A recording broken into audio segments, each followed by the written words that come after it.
Hello, everybody, and welcome to the Paddocks. On this episode, we're covering one of our home races for America, the COTA GP in Austin, Texas.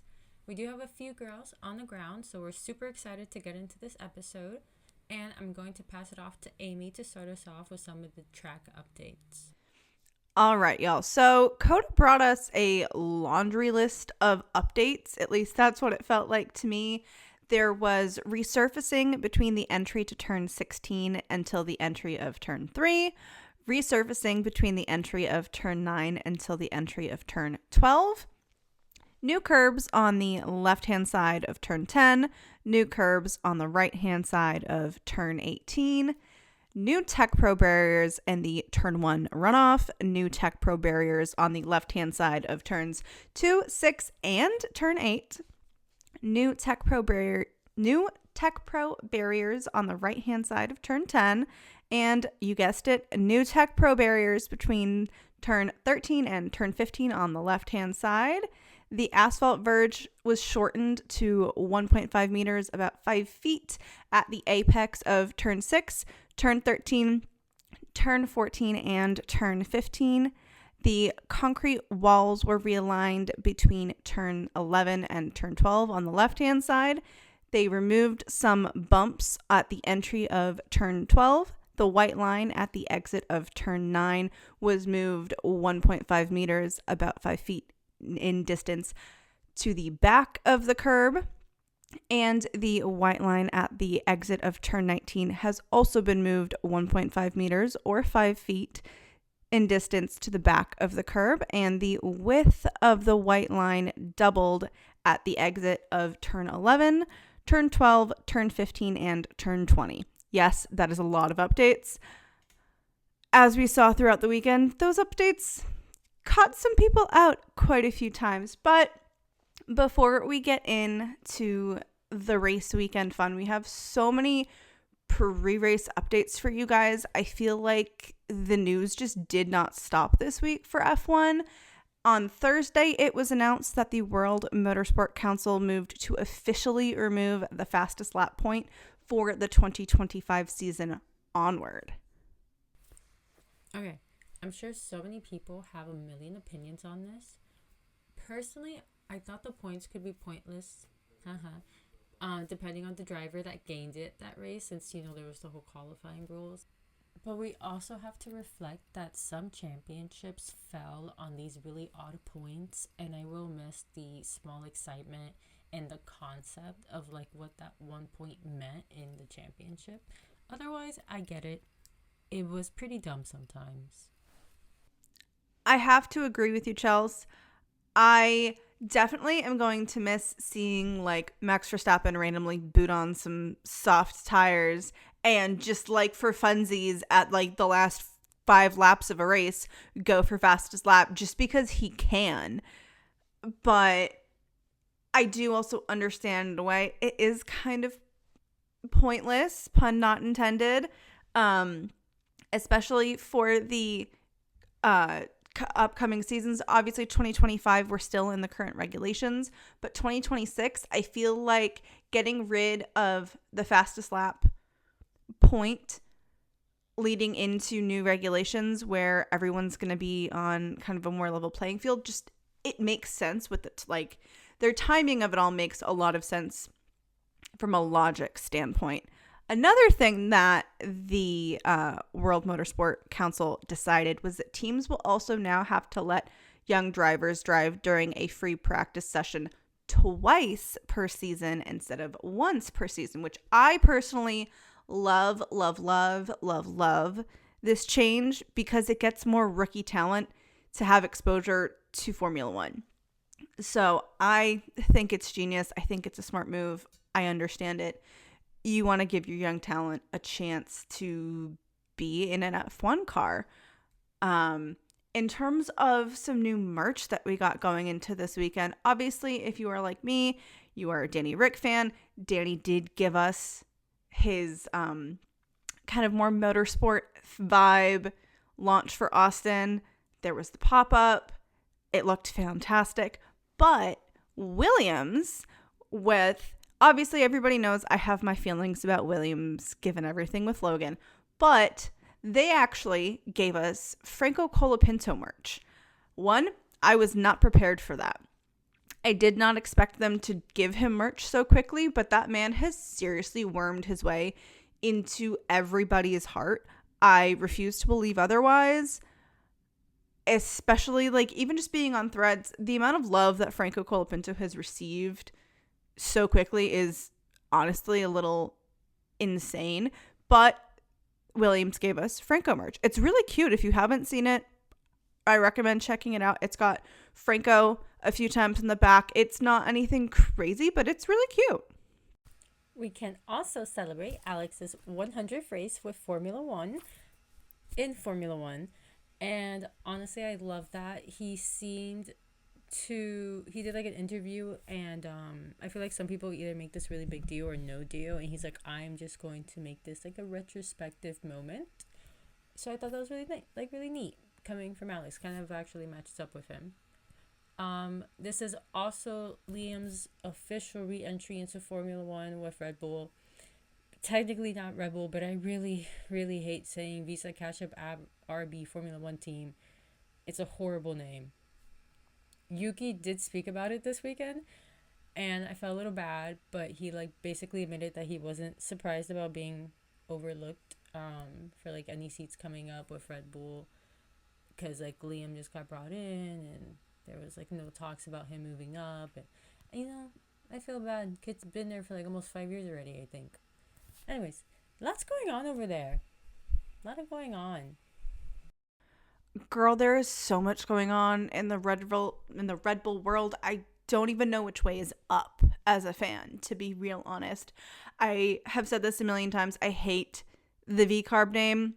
The best thing that James Vowles has ever said is Visa Cash App buy one get one, because I'm sorry, but like the name is ridiculous, people. It's the worst thing I think I've ever heard. I hate it every time. The fact that the teams don't even they don't use V-Carb or the full name. A lot of the time they just call themselves RB, and it's like, which one do you want people to call you?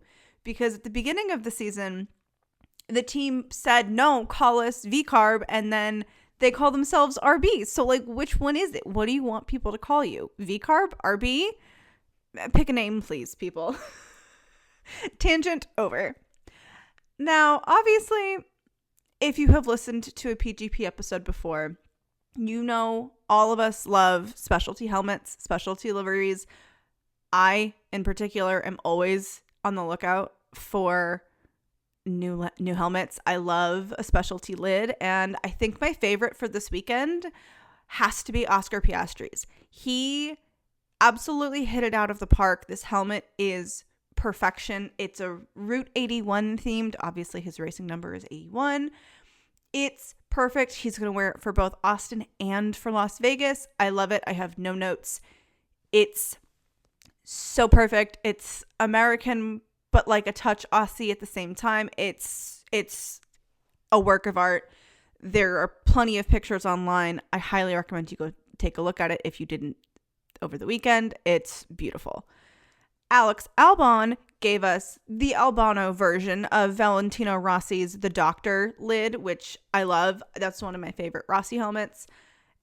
He gave us a cute little baby Albano and grown Albano wearing pretty much the same helmet, and he even commented that it's the same size helmet as when he was a kid, which is a little concerning when you think about it, but the helmet was fantastic. That is actually so concerning now that you say that out loud. But we're going to move on because he's healthy to drive a Formula One car. Alex, honestly, I love it. 10 out of 10 on the design. I love the colors. It was very cool. And it to me like very much fits Alex's personality. So no bad comments, only good.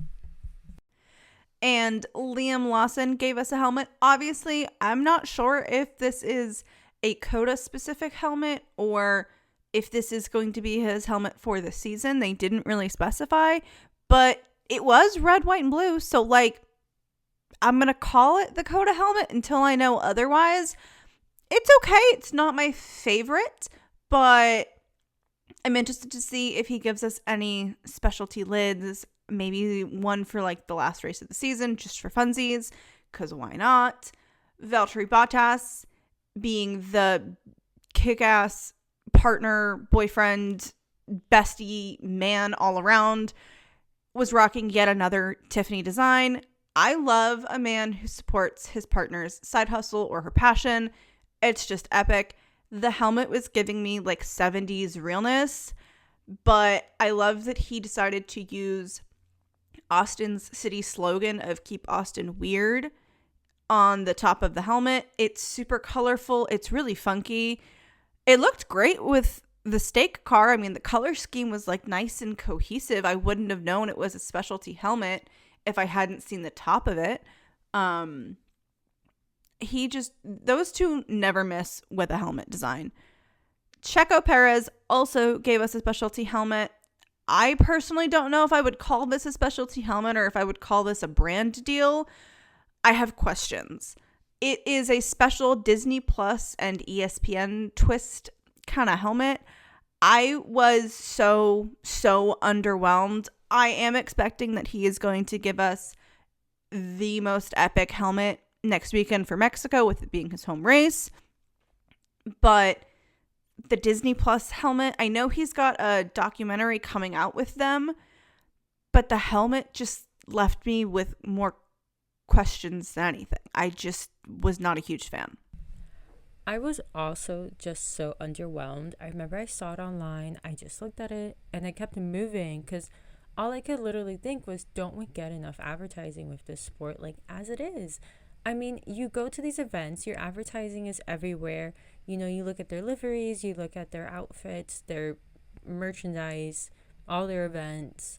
I just want one cute little artistic thing. Even your trophies have merchandising now sometimes. And we'll talk about it later, but like, you gotta do one thing right. Give me the good helmets. Petition to rule out any kind of sponsored helmets. I know we've had other drivers who have given us like technically sponsored helmets before, or like a more like brand centered helmet when they've had a new sponsor come on, which like, I guess I kind of get it, but I just hate it. It's not a good look. Just stop. But while we could talk about the helmets till we're blue in the face, we did get a few specialty liveries. McLaren gave us chrome again, and honestly, I really loved this livery. It was like the perfect pops of chrome in the right spot. It looked gorgeous. They always crush it with their chrome livery when they do it. It was perfect. Haas, ironically, not even ironically, just surprisingly for me, gave me Americana realness with that livery, and it was pretty good. I had low expectations for them, but it was good for them technically being the American team on the grid. I just have such a hard time viewing them as the American team because they don't ever really lean into being the American team until they're in Texas. They don't even really do that when they're in Miami or when they were in Vegas last year. They kind of only lean into it like once a year, and it's just, I don't know. It was a great livery though. I was impressed, but what I really and truly did not have on my bingo card was Alpine giving me Indiana Jones as a livery. I do think this was actually a sponsored livery somehow, but it was really cool. At this point, I feel like I just need to, like, they're the official team that is always going to do some kind of movie-based livery if the opportunity presents itself. They've done Deadpool. They've done Wolverine. Now Indy, like, okay, it's sick. It looked cool, but, like, I don't really know why they did it necessarily. I'm trying to figure it out, to be honest. Anything they do that I think is questionable, I just blame on Ryan Reynolds now. So I'm going to assume that was him. I also saw someone online say Alpine changed their livery trying to trick one of the McLaren boys to get into their car. And I agree. That was actually the main motive. It had nothing to do with Indiana Jones. They just wanted to see if Oscar would make a trip into an Alpine car again, because, you know, he didn't take the contract last time. But that's besides the fact. I did see that online a few times. I think even the F1 TV team kind of made fun of them for it and were like, are they trying to be McLaren? Like, my favorite thing is the fact that the Alpine admin on Threads was like, well, apparently now we know that orange makes you faster, which I just find absolutely hilarious. Now, there is one thing that I really feel like we have to chat about for a hot sec before we get into the race weekend coverage, and that is the absolute atrocity that was the People magazine article that came out that was ranking the Formula One drivers. I have so many issues with this article. One, there's 20 drivers and they did top 15. Just rank all 20, please. For the love of God, it's not that hard. Why would you only do 15 with 20 drivers? It doesn't make sense. But also, I swear to God, it felt like somebody just pulled names out of a hat after a certain point. Like, they ranked the top, 4 and then just started drawing names because it made no sense. There was no logic to it. It hurt. I read it and I just laughed. I don't know if somebody at People was just like, oh, Formula One's popular, so we're going to just randomly do an article about it. Which is probably what happened. But for the love of God, you could have at least ranked all 20. That would have been the bare minimum. Would that maybe have upset some people potentially? I don't know. I don't really think many of these Formula One drivers would take a People magazine article all that personally in the long run. Okay, so a few things. One, they definitely did not do the full 20 because they're people aren't going to read the full 20. And they also couldn't even get to 15 correctly. I'm sure if they had done the full 20, whoever was 20th would have had at least 1 million fans being like, no, they're at least number 18. And they would probably be right. They'd probably be right. Because I remember when we spoke about this, I'm like, there's no way that a real journalist sat down and was like, this is news. This right here, this is going to get people talking about the Grand Prix. It's clout chasing. It's not even when you sent it to me. I mean, not when you sent it to me. When I heard about it, I thought it was a BuzzFeed article. Because you know how they do all those quizzes where it's who's your match or whatever. And all these little teen girls love it. And I respect it. You're a little teen girl. It's adorable. Have your fanatics. But you're promoting this to grown adults. And most women actually like to watch the races. So you don't really have to sell us on the top 15. We already have our top 5 in our head. And it was bad. And I know you're right. You're completely right. None of them care. I'm sure some of them got a giggle out of it. George probably sent it to their group chat. But at the same time, I don't think it did more than any of them say, I knew I was cuter than you. If anything. You are so right. I can absolutely see George Russell sending the link going, haha, I made top 3 or something. I can just see it happening. He'd come up with something snarky and British and it would be hilarious. Now, while I know Chelsea and I have very strong opinions on this People article and absolutely could yap about it for a lot longer, this race weekend was chaos. So I am going to just jump right on in with FP1. I only really had FP1 on in the background. I didn't watch it super closely, to be real honest. A lot of the times I don't have time to watch free practice, so sue me. I work. F1 takes up a lot of my time, people, and I do have to have time for other things. Well, I wish it could just revolve around F1 and things that go vroom. That is not the case in real life. But Max Verstappen really felt like he was a man on a goddamn mission in FP1, which should surprise absolutely no one given how the races went for him prior to the 3-week break. So I wasn't really super surprised by him just kind of giving me Mad Max energy, but it was fun to see. You're right. Max has so much to make up before, so I completely understand his attitude going into this weekend. But it was really nice to see Carlos and Charles in top two. I love to see Ferrari improving, and I want to see them continue that. We also got the notice that Liam will be starting from the back of the grid on Sunday's race because the team had already went over on the limit for components with Danny when he was in the car. So Liam's just kind of getting the brunt now with the penalty for that. Then we moved into the sprint quali. I have a love-hate with sprint weekends for some reason. Sometimes I like them and sometimes I don't.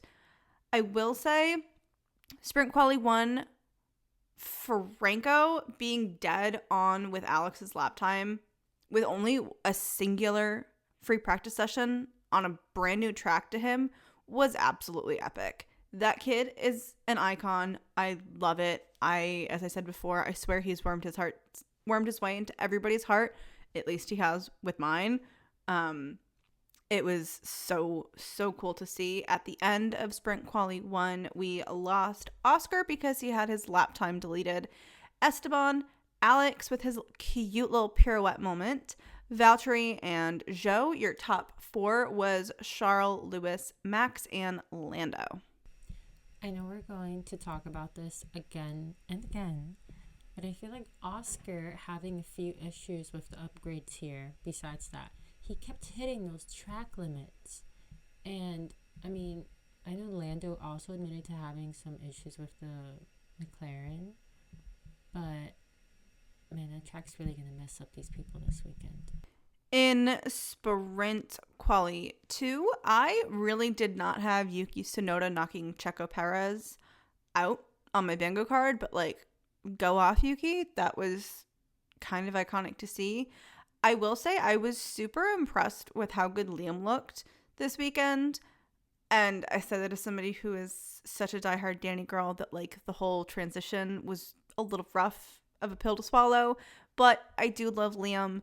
So to see him do well was really nice. Seeing Franco in P8 was also really kind of cool. Especially in a Williams on a track that again is new to him. It's also new to Liam.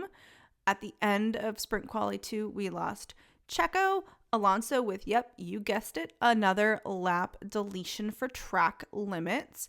Liam, Pierre, and Lance, your top 4 was Carlos, Max, Lewis, and Charles.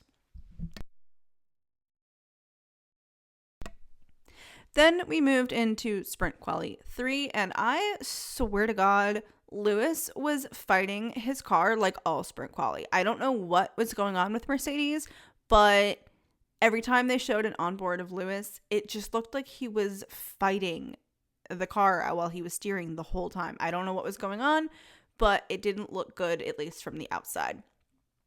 I definitely felt like Mad Max was back in kind of full force this session. Your kind of final lineup for the top 10 of Sprint Quali was Max in P1, George P2, Charles P3, Lando in P4, Carlos P5, Nico P6, Lewis P7, Kevin P8, Yuki P9, and Franco in P10. And there was 0.012 seconds between Max and George and 0.030 seconds between Charles, Lando, and Carlos, which I think is just crazy. Honestly, you're so right, though. Max is ecstatic to be back on the top. And I think it's been a while, too, which I could be wrong, but I feel like it's been since Austria that we've seen him, in the top, number 1. So, hot minute for the man. And then we moved into the sprint. And at the beginning of the sprint in the formation lap, Lewis was having these, what he said were clicking issues with the car. As I said, it really just felt like he was struggling with the car. Hearing clicking sounds definitely should have been a red flag for the team. I don't really know what they did to deal with it, but it did resolve itself throughout the session. We had Fernando Alonso being Fernando and saying, and I quote, "Man, the AlphaTauri is such an idiot. One, Fernando, the team name has been changed for a while now. It's not AlphaTauri. And two, please be a little nicer to him. He's a literal child compared to you. I understand that it probably sucks to get like overtaken by somebody who is really, really young compared to you, but like, come on. I do think it's hilarious that even the drivers don't recognize the name change, though. Even they're like, whatever they're called. And then we had Carlos Sainz, who was just like putting in work with the sprint race. I don't know what fire was lit underneath him for the sprint, but he blew me away, honestly. We had Oscar getting a 5-second penalty for pushing Pierre off the track in turn 12. And then we had probably my favorite line of the weekend, and that was James Hinchcliffe on Franco Colapinto saying that Franco is, quote, pretty good at this race car stuff, which if you have watched James Hinchcliffe in IndyCar, have seen any of his interviews, he's a really goofy guy. So that statement is very on brand for James, but it just made me laugh my butt off when he said it because I really didn't expect it. At the end of the sprint, we had Max in P1, Carlos in P2, and Lando in P3. Lando was noted for, quote, driving erratically at turn 15. Charles did complain that it was moving under braking on the final lap, and it was being investigated by the FIA, but the drivers were going to get the opportunity to go to the stewards afterwards for a little chit chat. As of 3:30-ish p.m. Eastern Standard Time on Saturday, it was announced that no further action would be taken against Lando for that, quote, erratic driving.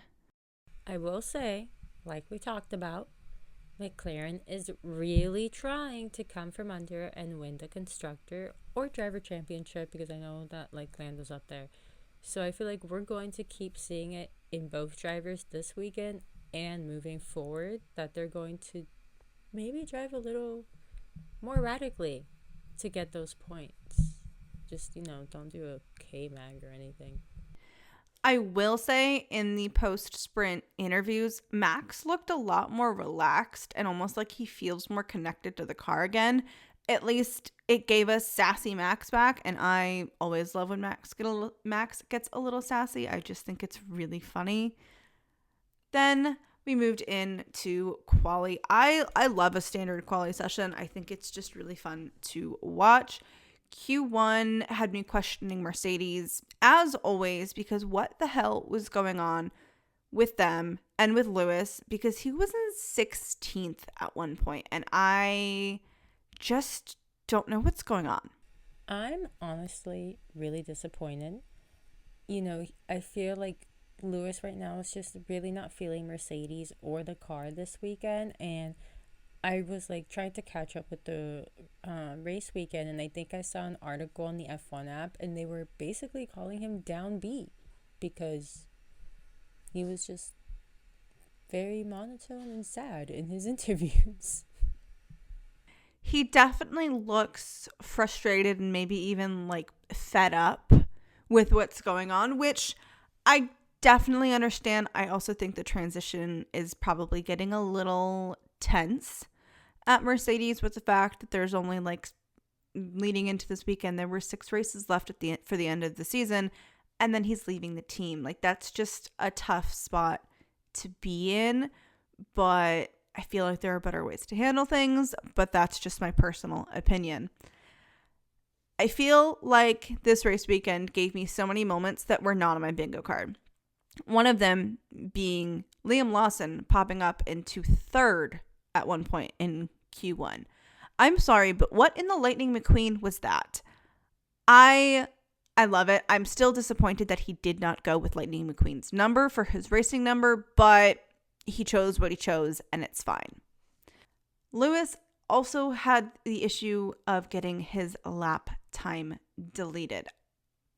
We said it before, we said it again. We don't really know what's going on with Mercedes. Your top 4 for Q1 was Max, Charles, Liam, and George, and we lost Alex, Franco, Valtteri, Lewis, and Zhou. When we moved into Q2, Max really looked like he was ready to just like absolutely kick butt and take names. I feel like Red Bull is at the point where they're trying to come back with a vengeance, keyword being trying. At the end of Q2, your top four was Max, Carlos, Lando, and Charles. And we lost Yuki, Nico, Esteban, Lance, and Liam, though Liam never actually set a time in Q2. Moving into Q3, I feel like this weekend was just going to be the weekend of lap deletions due to track limits. At least by the beginning of Q3, it was just like another one that popped up, and I just kind of rolled my eyes a little bit. But this time it was Checo who got hit with a lap deletion. And then we also had a little moment where Pierre kind of maybe sort of almost took Max out in the pit lane.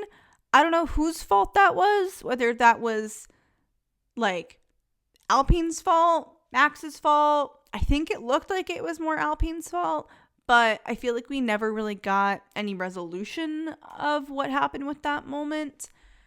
By the end of Q3, we saw George Russell put his car into the barrier and bring out the yellow flag to end the session, which ended the session with the following top 10 lineup. Lando in P1, Max in P2, Carlos in P3, Charles P4, Oscar P5, George P6, Pierre P7, Fernando in P8, Kevin in P9, and Checo was in P10. We should also note Max was behind Lando by only 0.031 seconds. So like that was tight. That was ridiculously stupid tight. But you know what? Shout out to Lando, because this is also 6 years in a row with a different driver to claim pole position, and I think that is actually really cool for a track to have.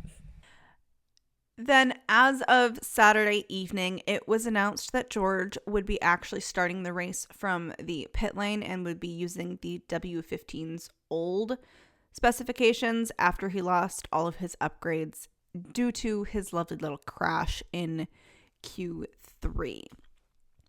Also, Saturday evening, I got some fun little insider information post-qualifying, because I personally did not remember seeing this in the F1 TV broadcast. I actually had to go back and rewatch to try to find it. But after the sprint during the cool down laps, Valtteri was coming around turn 12, and some of his carbon fiber got stuck in the brakes and actually caught on fire. According to our inside sources, you could actually smell it. Our PGP girl, Rachel, was over on the opposite side of the track around turn 9, give or take, and could smell it. But by the time he reached turn 13 and got out, it had actually like quite literally caught on fire and burned a hole through his tire. Hannah, who was on a different part of the track, said that she could smell it, and it almost smelled like wiring and some sort of like hoses for the back of the exhaust. If you go back and watch the sprint and start at about like 39 minutes, you can hear all of the radios about his brakes because the fire started before he got around to where some of the track marshals were on track. And then at about 42 minutes, he pulls over near the marshals and you can see them all coming out to put out the fire. I just thought it was crazy because I really didn't notice it the first time until I got a text about it and was like, oh, did you hear about what happened with Valtteri's brakes? And I was so confused. But I have to give a little shout out to our insiders for giving us the inside scoop. Y'all are the best. I greatly appreciated that text message personally. Now we have to get in to the meat and potatoes, which is this race, because this race started off with just like chaos and through goes Charles Leclerc. I had no words. I was not prepared for that, to be real honest. I was insanely impressed. If Max and Lando weren't so busy fighting, they would have not missed Charles coming from behind. I think what impressed me the most was the way Lewis Hamilton made up 5 places in 215 meters of track. Like, I see you, sir. Talk about starting the race off with a bang. But then we got the moment of Lewis Hamilton going off track and bringing out a yellow flag. I feel like I have said this exact phrase before, and I do not even care that I am repeating myself. But good God, what is going on in the house of Mercedes? It doesn't make sense, people. I'm sorry, but beached right on the gravel, lap 2 or 3. What kind of luck is that? Like, that's shit luck. Sorry for my language. The minute that safety car came out, my heart just like broke because he was doing so good. I mean, 5 places in 215 meters is like crazy. And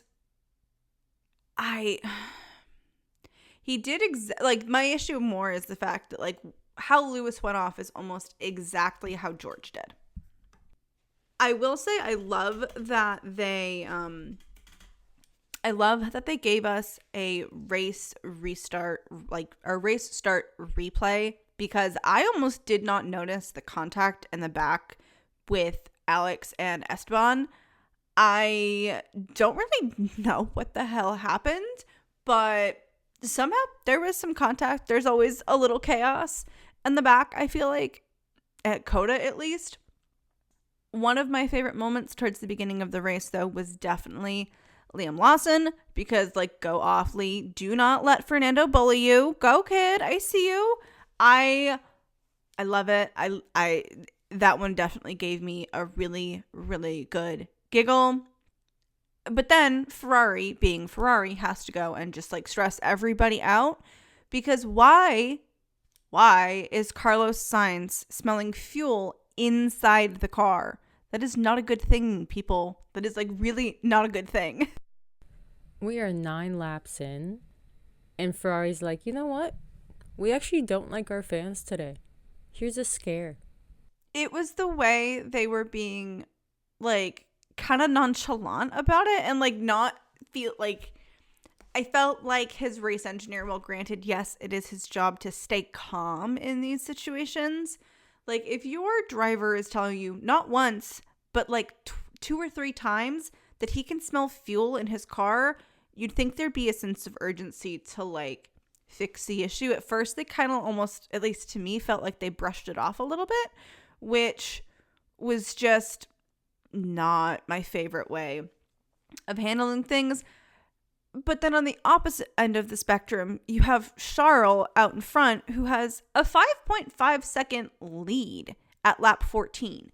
What in the heck was going on? George Russell is quite literally a walking meme, people. I swear. I don't know how he does it. I don't know if he just like has this stuff like stored in his head of like, ooh, this will be something funny for me to say, or if it just like comes out of his mouth and he doesn't even realize it, because his what reaction to his penalty for pushing Valtteri off was hilarious. I almost choked on my coffee. That man is so expressive. It has to be authentic, because his reaction time is quick. Quick. The second he got it, he was like, what? And I understand. Because if I was a driver in the middle of trying to kick someone's ass, and I'm like, are you kidding right now? I'm doing my job. Although, you know, I mean, don't push people. Sometimes I feel like Formula One drivers are like kindergartners, where you have to tell them, like, you can't push somebody. But I really and truly hope that somebody on the internet turns that radio message into some kind of TikTok audio, because I feel like there's so much potential for it. If you do make it into a TikTok audio, please tag us, because I need to see it. Thank you. Greatly appreciated.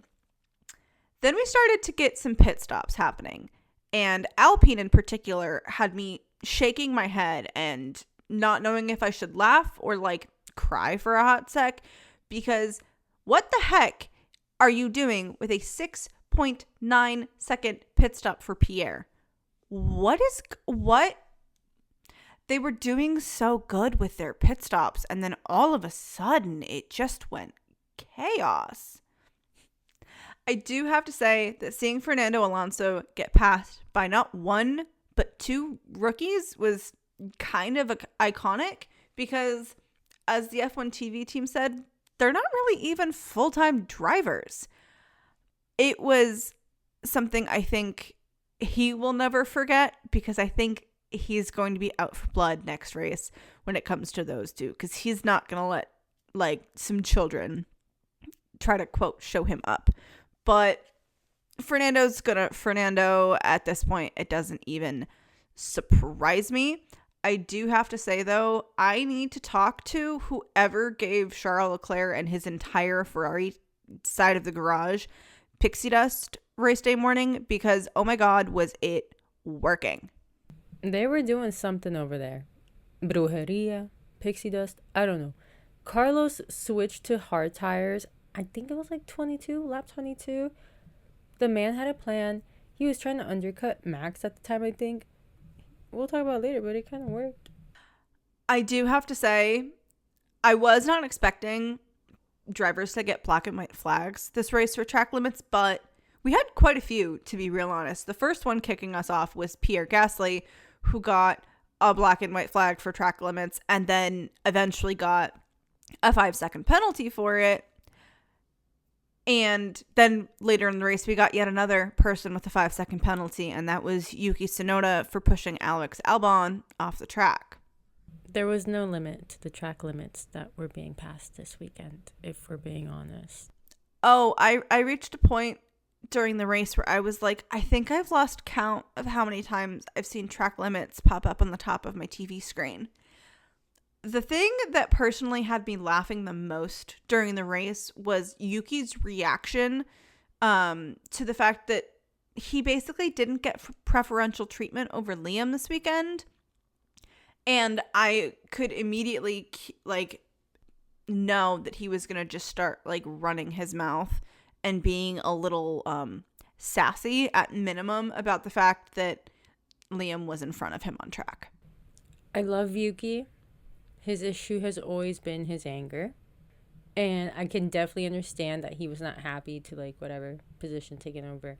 But, you're racing, and at the end of the day, just because Liam is new doesn't mean he's going to let you beat him. You have to beat him on your own. I truly don't know what he was expecting was going to happen, but things definitely did not go his way. Haas, on the other hand, had me stressing at one point, because that box call to Kevin, just the sheer anxiety in his race engineer's voice made my anxiety spike. Can we please never do that again, Haas? Because that was unnecessary, or at least it felt very unnecessary. Unless there was a major issue with his car, I don't think I've ever heard a team come on that frantic for somebody to box in a really, really long time. We did at one point have Yuki Tsunoda spinning out in turn 1. He was totally fine, able to get the car back on track.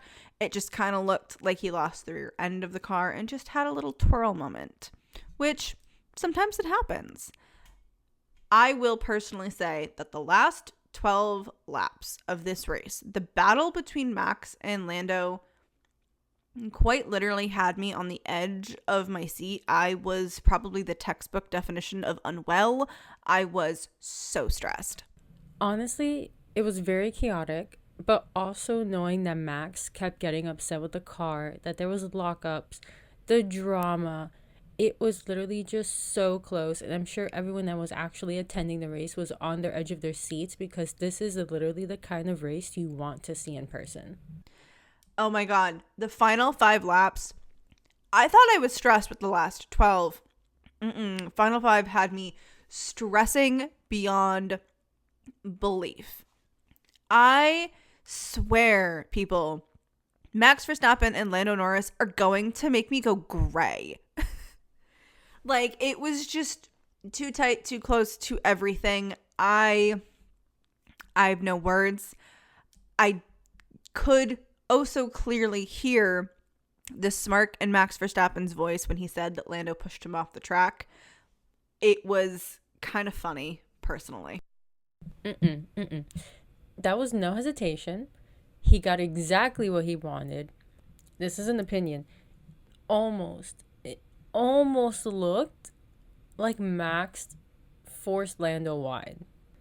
Just a little bit.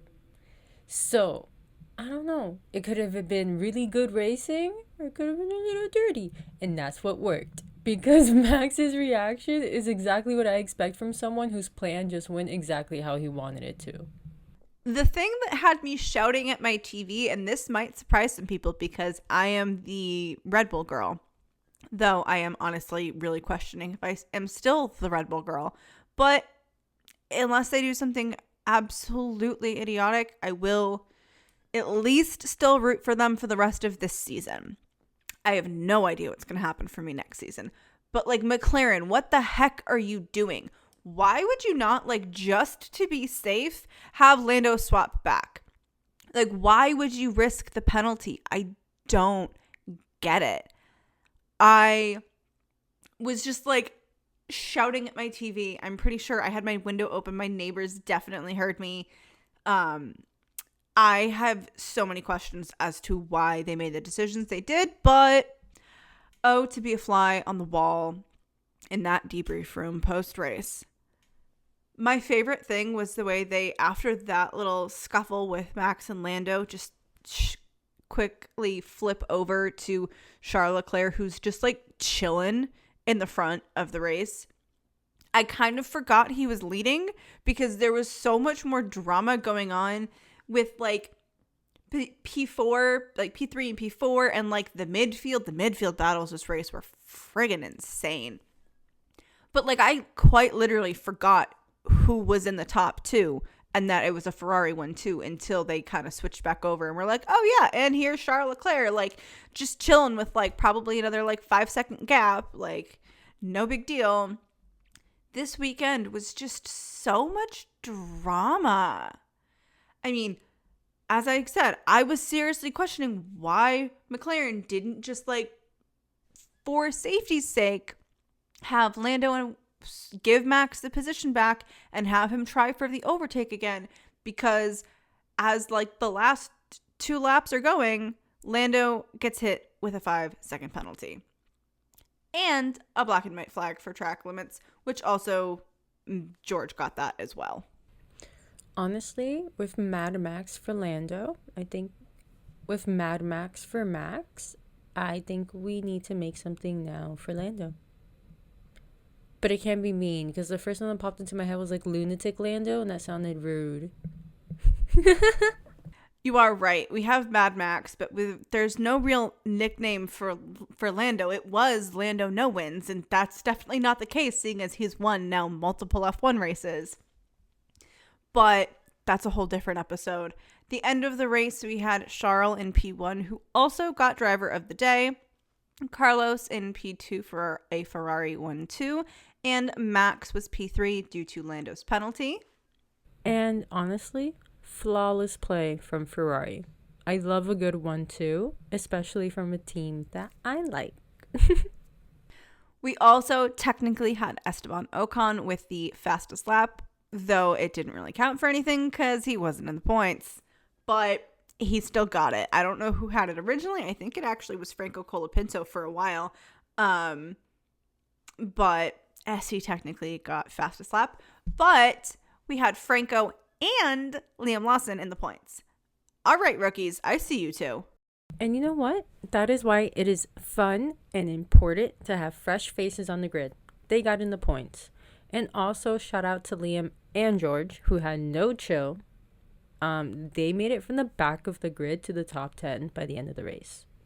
So that's beautiful work to me. Now, if you have listened to a PGP episode for a while, you know that we love fun facts. Like, we love our fun facts. So, of course, I have fun facts for you. With Liam scoring points this race, it moves Valtteri Bottas now to 23rd in the driver's standings. And that just hurts. This man has not scored a single point this season, and that has like never happened for him. We did, as always, get the banger that is the Italian national anthem. And as always, you can count on Ferrari to sing as loud as humanly possible. I love it. It's always something to behold when it happens. I will say, I love the F1 TV team. Can you guys please just have Ollie on for like post-race interviews any chance possible for like the last 5 races? Because he's so cute with them and they love having him around, which I just think makes it even better. Now, I have a Twitter account that people should follow if you're an F1 fan and you don't already follow this account. They do also have a Threads version as well for people who no longer want to be on Twitter. And that is the FIA bot account. It goes through all of the documents that come out. So my favorite fun fact to come out of this weekend is the fact that there were 43 deleted lap times this race due to track limits. Holy crap. I am telling you, those track changes, for whatever reason they made them valid, whatever, completely ruined these men. Completely ruined. There were so many deleted lap times. It doesn't matter what section of the weekend we were in, like whether it was quali, practice, whatever. It wasn't working. Now, I do have, not necessarily, I don't know if I'd call this a fun fact, breaking news, whatever. But I know I am not the only person who noticed that the FIA did not give out the hero trophies that Pirelli had talked about earlier in the week leading into the race weekend.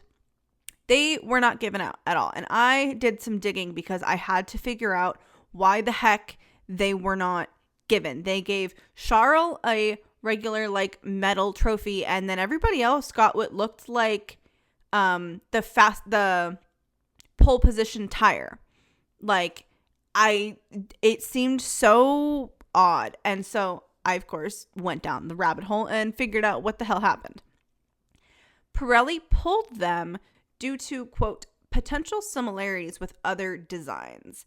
Now, my favorite theories on what those other designs could be or what those other brands could be are Daft Punk, Disney, and Bear Brick.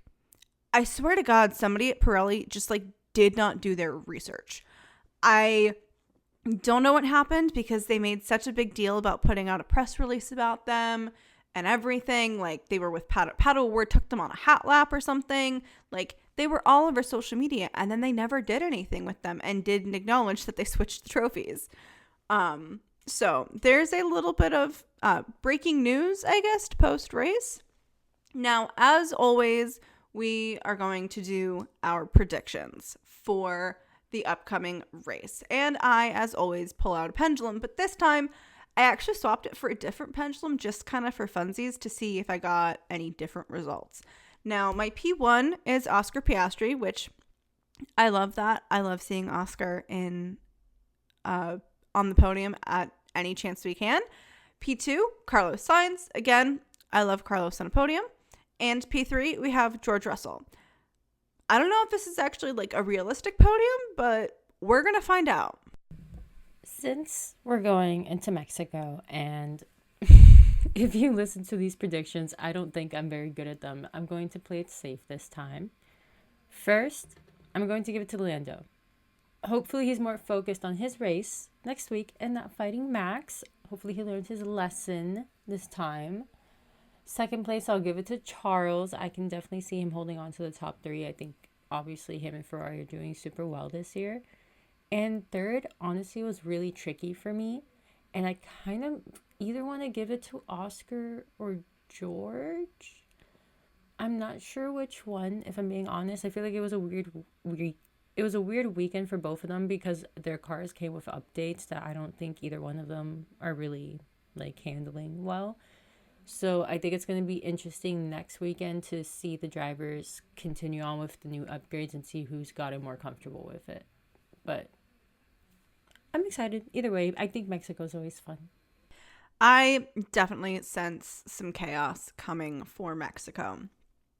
Now, to close out our episode, we are doing a moment of the weekend. And for me, it has to be the fact that our two, quote, rookies, or as the F1 TV team called them, part-time drivers, got points this weekend. I love that both Franco and Liam got points. It was fantastic to see. Thank you so much for joining us in the paddock. As always, make sure you let us know your thoughts on the race on our social media. Everywhere we are Paddock Girls Podcast, except on Twitter or X, where we are Paddock Girls Pod. You will get bonus points if you drop your pre-race predictions on our socials. We will see you at the next race in Mexico. Bye. Goodbye.